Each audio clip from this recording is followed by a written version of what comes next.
Come on, baby, bounce, bounce. Come on, baby, I don't care about a thing as long as I get to you.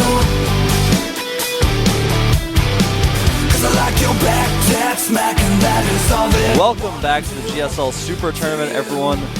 I'm sure you all had a wonderful weekend watching the MLG, but guess what? The GSL is still here. Hope you guys didn't forget, because I didn't forget. Today we have some awesome matches. First up is going to be MarineKing versus AcE. The crowd here at the studio today is actually bigger than I've ever seen so far being here casting at the GSL.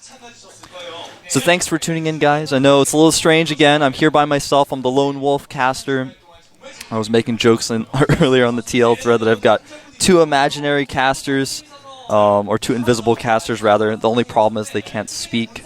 But I don't feel alone here because there's so much energy here in the studio today. My producers are really helpful. I've got like little stat sheets that I made for myself. Got all this little handy stuff on my other preview screen, like match stats. Got here early today, looked up a bunch of stuff. Pretty prepared today, so I'm not nervous at all.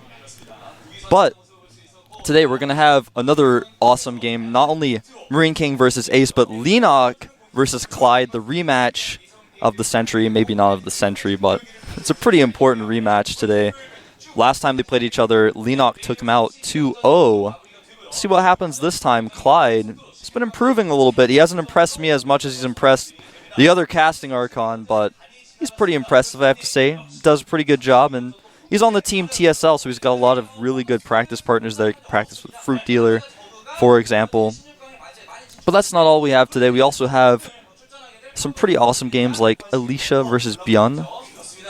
That's going to be awesome. Alicia, of course, a Protoss who's very up and coming, trying to prove himself, trying to make a name for himself. All right, we're going to take a look at last week's match results. There they are now. MVP Keen losing to Juke2. A little bit of an upset there. Juke2 edging him out 2-1. The best Boyu 2-0ing Trickster. Another one of those upsets. The best Boyu making a huge improvement, playing much better. And Slayer's Men 2-0ing Genius, the first of two ZVPs where they were 2-0'd, because of course the second one was TSL Revival taking out Hong, and both of those players showing some awesome Roach aggression and some really good Mutalisk control by Men, and great decision-making overall from both of those players. So, yeah, very interesting results there. Now, today's matches, we're going to have, of course, I mentioned a few of them already. Startail AcE versus MarineKing Prime Wii. TSL Clyde versus Lenok Boyu. Zenex Byun versus Slayer's Alicia. SV Boyu versus, excuse me, Maka Prime. Just choking there to get Maka Prime's name out. Maka Prime, he's got his work cut out for him today, but he's been improving steadily as well. So those are today's matches. Now, Maka Prime, he did get here through a walkover, so he's lucky to be in the round of 32, because I'm not sure he could have taken out Noble S. His TVT is not as strong as SC's by any means. In fact, I just wanted to mention that SC, look at my stats here. SC has 68.97% win ratio against Terran, whereas Maka has less than 50%. So Maka also currently in Code B. He's got a lot to prove today, but we're going to take a look at our first two players. There's Startail AcE. Always has a serious face, and I thought he was possibly one of the most serious guys I've ever seen here at the GSL. But he came to the GOM house the other day. I shook his hand. I talked to him a little bit. He is one of the nicest, most laid-back guys you'll ever see. Now, of course, he got into Code A. He qualified for Code A 3 times, and each time fell down to Code B. So we'll have to see him try to qualify again. He did take out Fruit Dealer on his way here, though, through the round of 64. So very impressive results. There's a shot of him now. See, he looks pretty laid back. In his pictures, though, and sometimes on camera, he looks so serious. Especially back at IEM, I thought he was one of the most serious guys I've ever seen. But you can see him now. He's looking a little bit more relaxed. I think with results comes confidence. And his opponent is MarineKing Prime, my personal favorite player. And actually, he's definitely one of the favorites to take this entire tournament. A lot of fans in the audience cheering him on right now.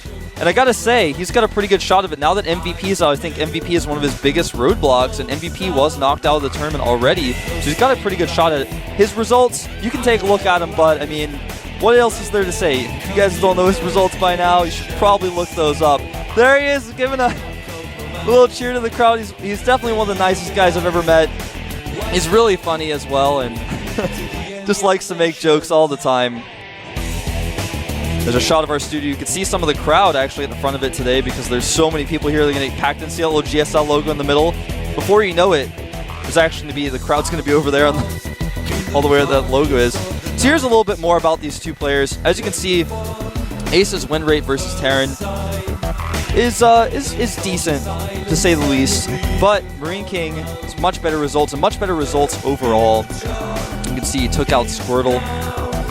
And AcE, you know, he's got some scattered results here and there. As you can see his first few listed. He hasn't done so well. Of course, those are not all of them Terran players, but he did lose to Virus. And that's something to note because Virus isn't that strong of a Terran player. He's been improving a lot recently. He's definitely not the best player out there by any means, though. Alright, so the maps, we're going to see set 1 is going to be Terminus Re, a very large map. Of course, set 2 will be on Zelnaga Caverns, a very standard, the most commonly played ladder map of all time. And set 3 will be on Crossfire. Now, like I said, Crossfire is a map, I talk about this all the time, I feel Protoss has really struggled with, so it's going to be very important for AcE to take the first 2 sets, because MarineKing, I'm sure he's got some timing pushes worked out for that Crossfire map, and you kind of have to play a certain way on that map if you're a Protoss player to be able to deal with those sort of timing pushes. We saw Trickster sort of try to avoid that earlier. He kind of struggled, so his first 2 matches are really important for AcE here today. And the countdown has started. We're going to get into this game in just a second. Will AcE take game 1 and maybe upset MarineKing a little bit, or is MarineKing just going to shut him down? We'll find out in just a minute.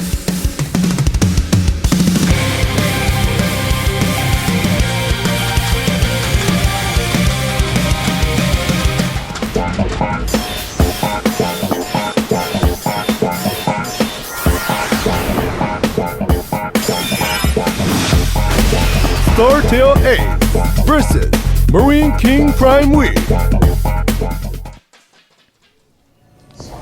Alright, over here, a scouting probe. That probe belongs to the Protoss player on the team StarTale. And actually, this is not a scouting probe. We're not going to have any intros because my producers told me we're not going to have any intros because you know what? AcE is going to proxy gate. How did he know where MarineKing was? This is extremely interesting and unusual. And MarineKing has no idea. He has not seen that probe, nor did he see the pylon. So we're going to skip intros. That's MarineKing in the yellow, by the way. And of course, the red is AcE, just for those who don't know.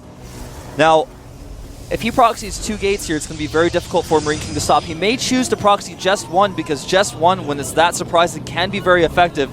Crowd's going pretty wild here. A lot of people standing up. There's more people funneling in trying to find seats. It's a very tense moment, not only in the studio, but inside of MarineKing's base. Of course, he doesn't know how tense it is just yet. Now, the question is, how did StarTale AcE guess correctly where his opponent was? It's a very risky move. He's actually going to proxy both gateways. Now, MarineKing doesn't see this. Very risky move by StarTale AcE, but it may prove to pay off here.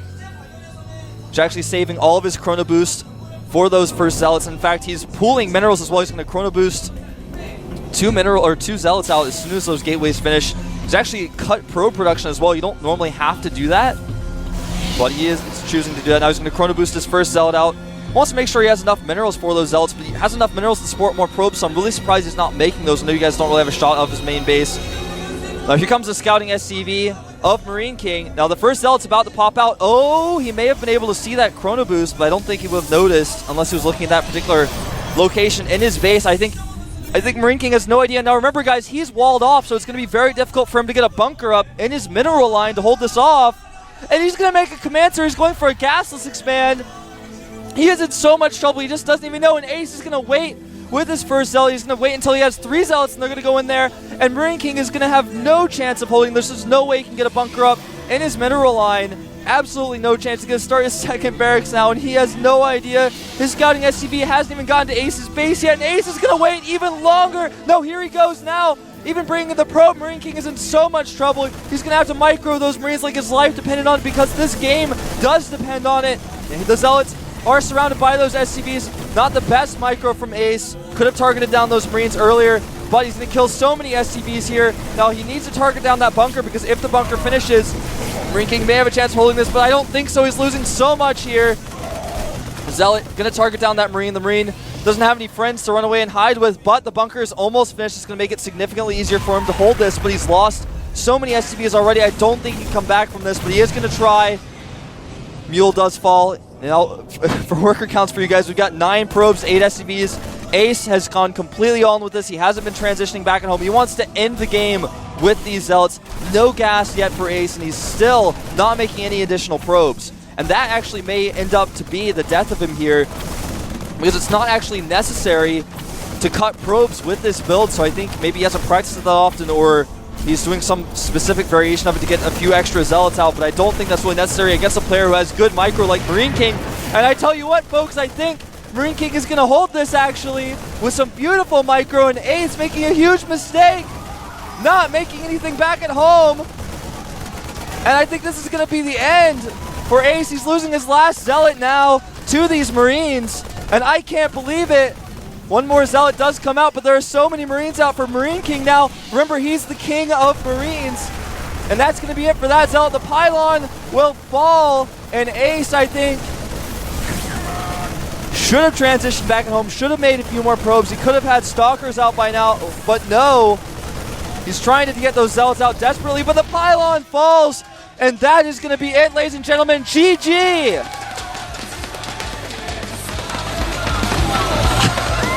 AcE making a funny face.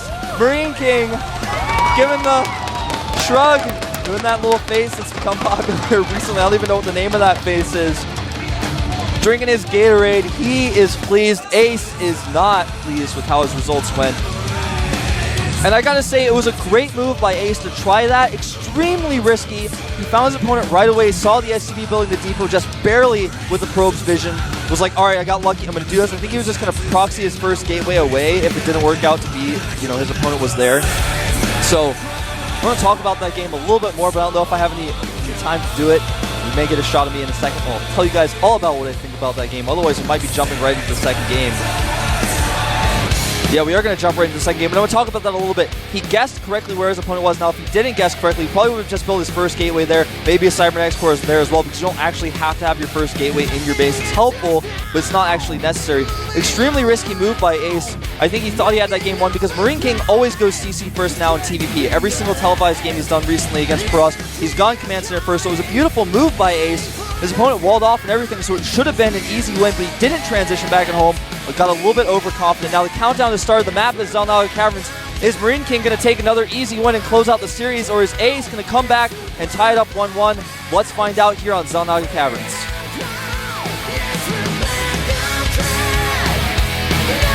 In just a second. All right, here we go.